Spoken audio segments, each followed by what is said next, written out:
Hey, it's Sam here from Sugar Spun Run, and today we are making a moist, decadent, and so fudgy triple chocolate cake. This cake is so fudgy and so decadent, and while there are several different components to it, it's actually not super complicated. Let's go ahead and jump right in by preparing our chocolate cake layers. You'll want to get your oven preheating to 350 degrees Fahrenheit and grab yourself a large mixing bowl. The layers for this cake are very simple. They come together so easily. We start with 1 3/4 cup of all-purpose flour, and we're also going to be adding 1 cup of granulated sugar along with 1 cup of firmly packed light brown sugar. I love using this blend of the two sugars because it just adds a nice depth of flavor to the cake. Next, of course, we will be using our first chocolate in our triple chocolate cake. This is 3/4 cup of dark cocoa powder. So let me just show you the container. This is special dark cocoa powder. It's usually sold right next to the classic cocoa powders. I like to use dark because it makes the layers obviously very dark, but it also has a really nice flavor. But if you can't find this particular cocoa powder, feel free to use natural cocoa powder or Dutch process. I couldn't remember what it was for a second. So we'll add this right in. And we're also going to be using 1 1/2 teaspoons of baking soda for this recipe, which is going to give the cake a nice lift. Almost out of my baking soda, it seems. It's 1 1/2 teaspoons. And finally, 3/4 teaspoon of salt. This is just table salt, or you can use fine sea salt. Either is fine. We're going to whisk everything together until it's nicely combined, and I always just use my whisk to sort of break up that brown sugar to try to get up any clumps that I can, because you don't want any lumps in your final batter. So one thing I love about this cake is it comes together very, very simply. We are kind of using the reverse creaming method. By that, I mean we're not doing traditional creaming where we would cream together the butter and the sugar. Instead, the sugar goes in with the dry ingredients, and then we'll add our fats, our oil, and our butter. And this is just great because the cake comes together quickly. It is very difficult to accidentally overmix the cake when you make it this way. And even though I will be using my mixer in a moment, you actually don't need an electric mixer to make this cake. You can absolutely do it completely by hand. Okay, once everything is nicely incorporated there, we'll move on to our oil and our butter. So we're going to start with 2/3 cup of a neutral cooking oil. This could be vegetable oil or canola oil, or it could be avocado oil. Either will work great here, or any of those will work nicely here. Make sure we get all of that in there. We're also going to be adding 1/2 cup of melted butter. This is unsalted butter that I'm using today. And using this blend of butter and oil is intentional. We get a really nice moisture from using the oil, but the butter adds a really nice flavor. So using a blend of both is usually the ticket to the most moist and most flavorful cake. Okay, so now it's important that we stir in the butter and the oil until all of the dry ingredients are completely moistened and we have a uniform looking batter. You can absolutely do this by hand, or you could do this in a stand mixer, but today I am just going to be using my electric hand mixer to quickly mix everything together.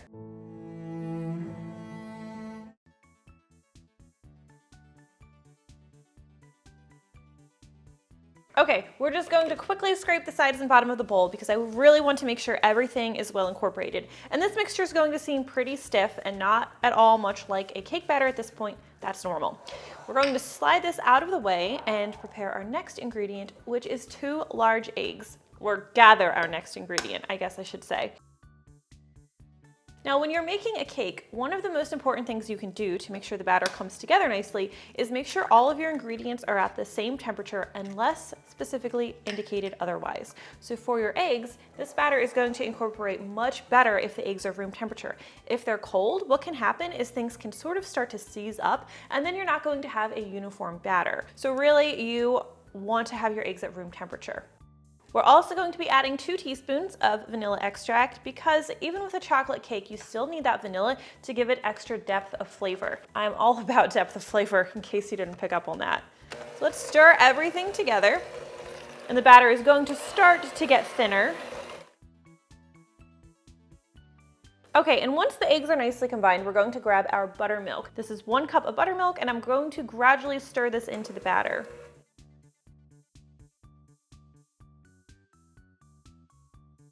Just makes it a little bit easier, less likely to splatter things if I do this gradually than all at once. And this is a nice full fat buttermilk. You can see it's nice and thick. You can use my easy buttermilk substitute, which is just regular whole milk and a little bit of an acid like lemon juice or vinegar. But real buttermilk honestly does add something to the cake batter that a substitute won't. It just adds moisture and, again, depth of flavor. Okay, the final ingredient for our cake batter is 1/2 cup of very hot, it should at least be steaming hot, but could be boiling hot water. Now I'm going to gradually add this because I really don't want to splash it because it's very hot. So I'm just going to have my mixer on low speed.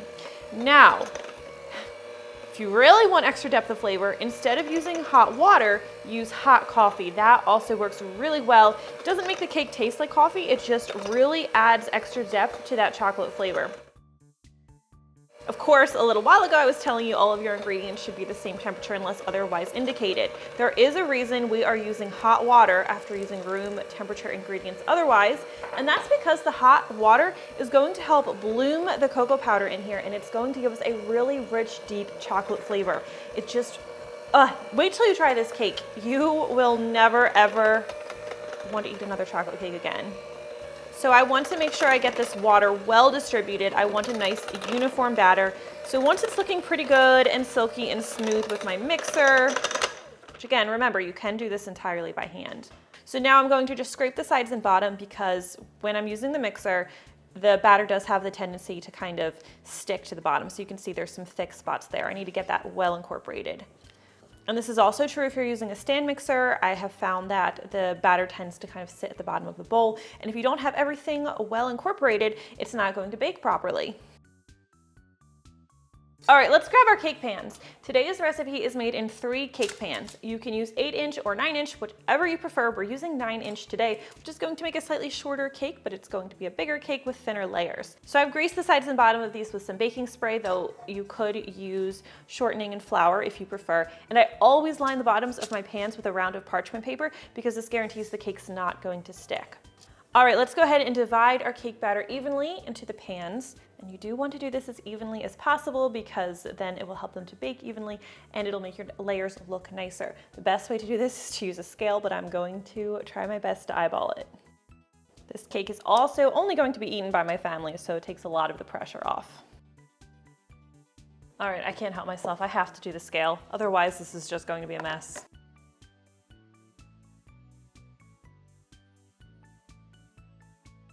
Okay, finally got them even. We're going to take these over to the center rack of our 350-degree Fahrenheit oven, and they're going to need to bake for about 22 to 25 minutes.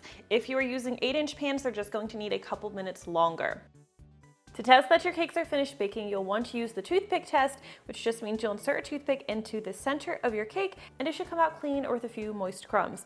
Make sure to check each of your cakes individually as your oven may not bake evenly. Now we're going to let these cool in their pans for about 10 minutes. Then we will run a knife around the rim and carefully invert them onto a cooling rack where we will let them cool completely before we frost them.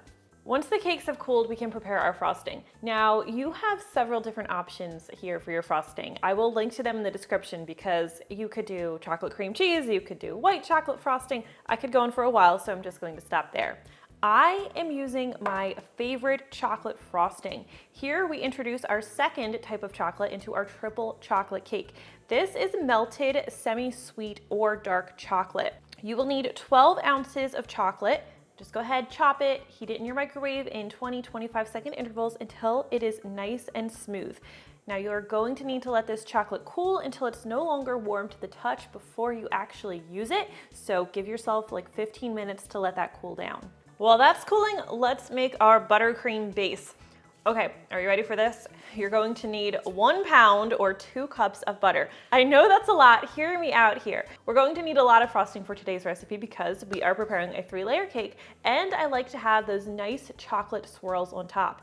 If you make just a standard batch of frosting, you're going to have a very thin layer of frosting. It's not going to work. You're not going to have as much as you need to make this pretty layer cake. So, no health comments, please. We're going to add 2 cups of softened, unsalted butter to our bowl. All right, let's use our electric mixer now to stir this until it's nice and creamy. We want to make sure that it's not still cold in the center, that there are no lumps in here. Because if it is cold, when we add our melted chocolate, that can start to re-solidify and it can leave you with little chunks of chocolate in your frosting, which we don't want. Okay, this looks great, so let's grab our chocolate again. So this no longer feels warm to the touch if I put my hand on the bottom of the bowl. I want to give it a quick stir and make sure it hasn't re-solidified, and mine hasn't, because again, if it's re-solidified, you could end up with lumps in your frosting. And now I'm just going to add this to my butter. And again, I can't stress enough how important it is that this is not hot, because it will melt your butter if it is, and you will have a greasy mess instead of a beautiful chocolate frosting.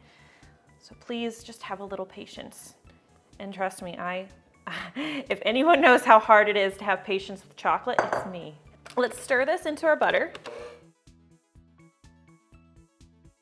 Okay, this is looking good. Quick scrape of the bowl. Looks like we did everything right, which I'm always happy to see.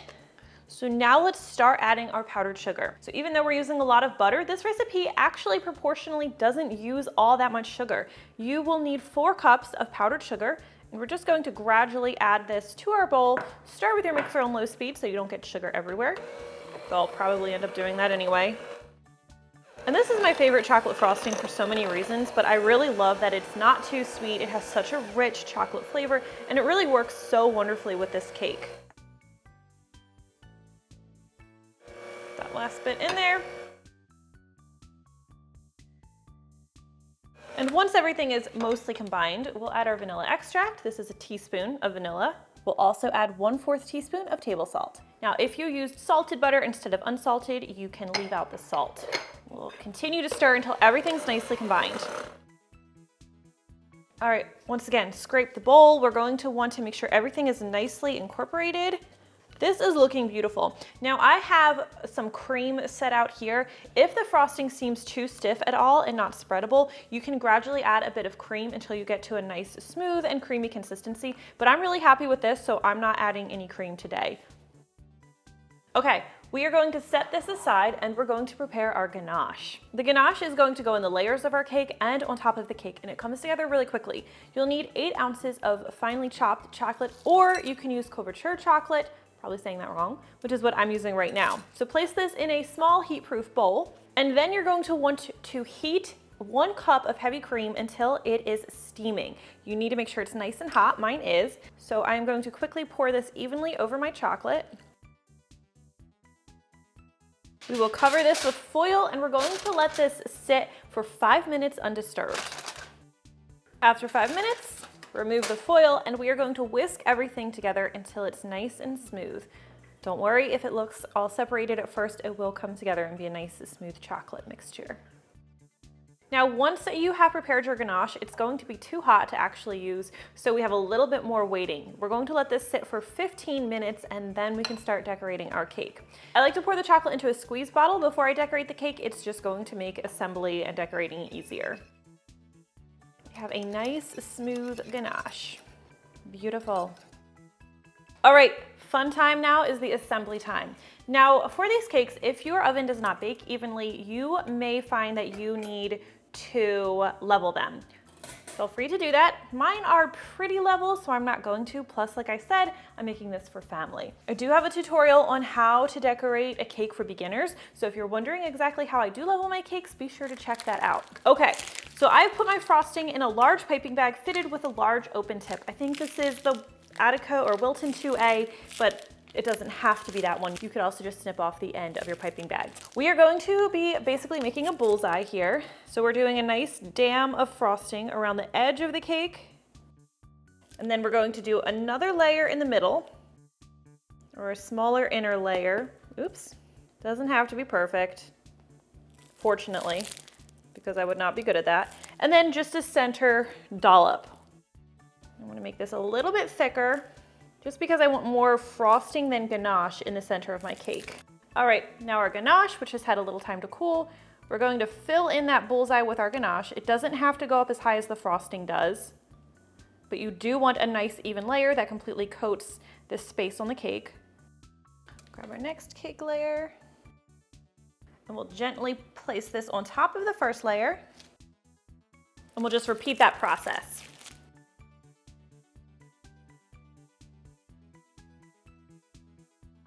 Now you're not going to use all of the ganache in the filling. You will need to have some left over because we're going to be doing a ganache strip on top of the cake too. All right, now just frost the cake as you normally would. Let's put some frosting on there. I still have some in my bowl because I want to leave that in my piping bag for doing our swirls on top. And if you're worried about having a nice polished looking cake, you can do a crumb coat, which just means do a super thin layer of frosting, let it chill in the freezer for 10 or 15 minutes, and then come back and do your second layer of frosting, which then will not have any crumbs in it, which is why we call it a crumb coat. Obviously, this is a super decadent cake, very fudgy, very chocolatey. It's just so good. Once the cake is covered, we will do a simple ganache strip around the cake. I'm just going to do a test for starters. I want to make sure you can see it.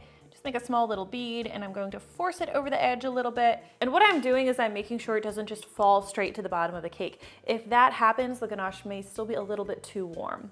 That's perfect. All right, let's do the whole cake real fast. I do have a detailed tutorial on how to do a ganache strip. If you want a little bit more hand holding than I'm providing with this video, which I totally get because I needed a lot of hand holding when I started doing drips on my cake. Now we'll fill in the top of this cake with our ganache. Don't use too much or it will pour over the edge and it will ruin that drip we just did. So do just enough that when you take an offset spatula and smooth it, all of the frosting on top is covered. And you may have a small bit of ganache left over, that's fine. Okay, the last step in this process is we're going to pop this cake in the fridge for about 15 minutes until that ganache has firmed up, and then we're going to do our final layer of chocolate on top. Once the ganache is set, we'll do our final touch. I have fitted my piping bag with the Attico 846 tip, which is one of my favorites. I also love the 848. And we'll do our swirls. The final touch on this decadent, super chocolatey chocolate cake. Whoa! Air bubble. How unprofessional. I'm not a professional decorator, guys. Fit one more in there. Still have a little tiny bit of frosting left, and we're going to go the extra mile and do a couple of chocolate sprinkles on top because if you ever have the opportunity to add sprinkles, you should take it. All right, I had my assistant join me because he realized we were close to taste testing time. So let's go ahead and cut into our cake. Try to ignore the sprinkles gremlin over here. Man, I'm so excited for you to try this cake at home. It's so good, so decadent. Right, Luke? Mm-hmm. I'm here for the taste test. I know you are. Oh yeah, look at that. You've got the fudgy ganache. You've got that amazing chocolate frosting. This is a good one, and I cannot wait for you to try it at home. If you do, please leave me a comment. Let me know what you think. I always love hearing from you. Thank you so much for watching, and I'll see you next time. Oh, this cake is amazing. All right, cheers. Close enough. There we go. What do you think? Yeah? Is it too much chocolate? No. That's right, there's no such thing. You are definitely my child. Oh, my goodness. Pop this out. I don't want to make a mess. Well, too much of a mess. No shame in my unlevel cake game today. I'd just play one on YouTube. No, not even. Don't lose it. That would be sad.